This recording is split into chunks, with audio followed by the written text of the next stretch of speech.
Ever feel like you're vibe checking someone and the signal is just dead? Like you're sitting there, the silence is getting loud, and you're low-key panicking because you have zero clue what to say next. We've all been there.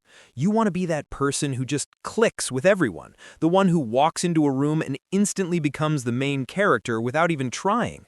But instead, you're stuck asking about the weather like an NPC. Well, what if I told you that making people obsessed with talking to you isn't about being the loudest or the funniest person in the room, it's actually a literal science. There's a psychological cheat code to human connection, and it all boils down to 5 specific questions that hack the brain's reward system. We're talking about the kind of questions that make people feel seen, heard, and honestly, instantly addicted to your energy. Stick around, because by the end of this, you're going to have the ultimate social blueprint to turn any awkward encounter into a total win. First, let's get one thing straight.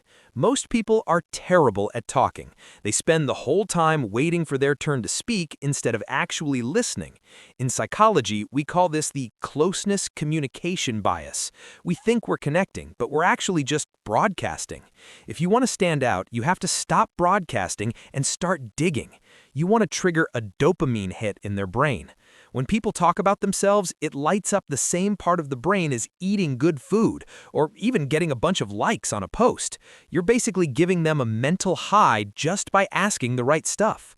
So, let's dive into question number 1. This one is a total game changer for breaking the ice without being cringe. Instead of asking, "What do you do for a living?" which is basically asking for a resume, ask this: "What's the most exciting thing you're working on right now?" See the difference? The "what do you do" question is a trap. If they hate their job, you just reminded them of their 9-to-5 misery. But asking what's exciting gives them permission to talk about their side hustle, their new workout routine, or even a video game they're crushing. It pivots the convo from boring adult responsibilities to pure passion. Their eyes will literally light up. You're not just some person asking questions anymore. You're the person who cares about what makes them feel alive. That's a massive flex. Now, once they're warmed up, you need to go a bit deeper. Question number 2 is all about shifting the perspective. What's a hill you're absolutely willing to die on? This is a low-stakes way to find out what they value. It could be something goofy like pineapple belongs on pizza, or something deep about how people treat each other. Either way, it gets them fired up. Psychology says that when we share our unpopular opinions, we feel a sense of trust with the person listening. You're creating a safe zone for them to be their authentic, slightly opinionated self. Just make sure you don't actually argue with them. Unless it's about the pizza thing, then all bets are off. The goal here is active listening. Nod, laugh, and let them cook. All right, moving on to question number 3. This one is for when the vibe is already solid and you want to lock in that bestie energy. Ask them, if you could go back and give your younger self one piece of advice, what would it be? This is a power move. You're moving from the present into their personal history. It forces them to reflect on their growth and their struggles. It's vulnerable, but in a totally cool, reflective way. When someone shares a life lesson with you, they are subconsciously flagging you as a trusted ally. It builds what psychologists call social capital. You're not just talking, you're building a bond. And honestly, the answers you get will usually be deep as hell. It shows you're a person of substance, and trust me, people notice that.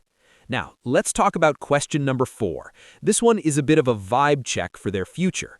What's something you've always wanted to try but were too scared to do? This hits on their ideal self. Everyone has a version of themselves that is cooler, braver, and more adventurous. By asking this, you're connecting with that version of them. You're becoming part of their dream world. It creates a hit of anticipatory pleasure in the brain. They start imagining themselves doing the thing. Maybe it's skydiving, starting a YouTube channel, or moving to a new city. And they associate that surge of excitement with you. You're no longer just a face in the crowd, you're a catalyst for their big dreams. Finally, we have question number 5. This is the closer. If you want to leave a lasting impression, ask this: what's the best thing that's happened to you this week? It sounds simple, but it's actually a psychological technique called capitalization. When we share positive news with someone and they respond with genuine interest, it triples the joy of that memory. Most people spend their days complaining about traffic or their boss. By forcing them to look for a win, you're ending the conversation on a massive high.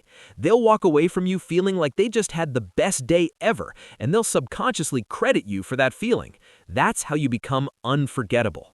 But hey, here's the real tea. These questions only work if you actually give a damn about the answers. If you're just checking boxes, people will smell the fake from a mile away.